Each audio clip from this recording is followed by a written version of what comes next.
কেমন আছেন আপনারা সবাই? আশা করি আপনারা সবাই ভালো আছেন। তো আজকে আমি কি রান্না করতেছি দেখেন। দিদু এটা কি ডাল, দিদু এটা কি রান্না করতেছে জানি? এটা পাটের শাক দিয়ে ডাল রান্না করতেছি। হ্যাঁ, আমি আজকে পাটের শাক দিয়ে ডাল রান্না করতেছি। হ্যাঁ, আর এইটা হইছে তোমার বাবার। এই যে এটা কি শাক? এটা হইছে পুঁই শাক তোমার বাজানের, দেখছো?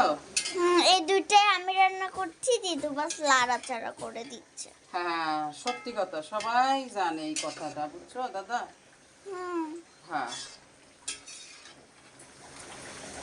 পুঁই শাকের ভিতরে একটু আলু দিলে অনেক ভালো লাগে, মাখা মাখা হয় একদম পুঁই শাকটা, তাই না ননি?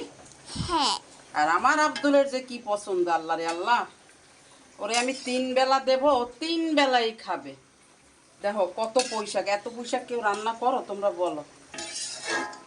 দেখো আদা কড়াই ডাল, তেলে দেব রসুন আর শুকনো মরিচ দিয়ে দিলাম। এই যে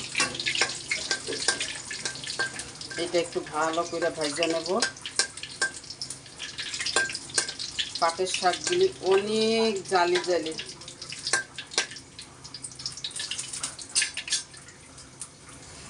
এই রসুন দেবো এইখানে,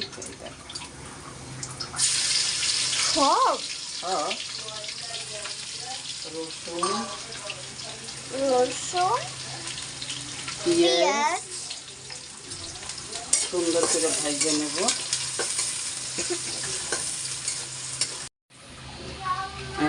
হয়ে গেছে, চুলো অফ করে দিছি।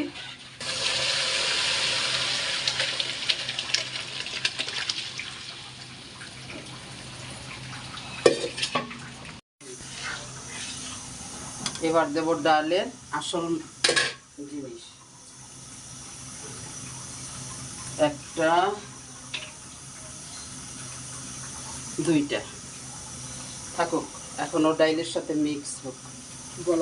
পাটের শাকের ডাইল বলতে বোম্বাই মরিচ লাগবে। আগে একদিন আমি বোম্বাই মরিচ ছাড়া রান্না করছি, আজকে আবার বোম্বাই মরিচ দিয়ে রান্না করতেছি।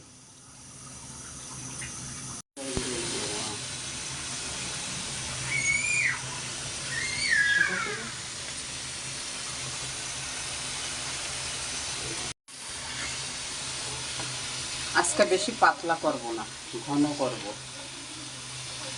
আরে মরিচ ডুবো, মরিচ একটু পরে ডুববে। হ্যাঁ,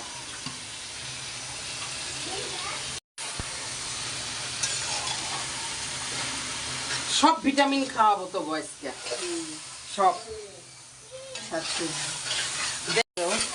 এতখানি হয়েছে, বুঝো?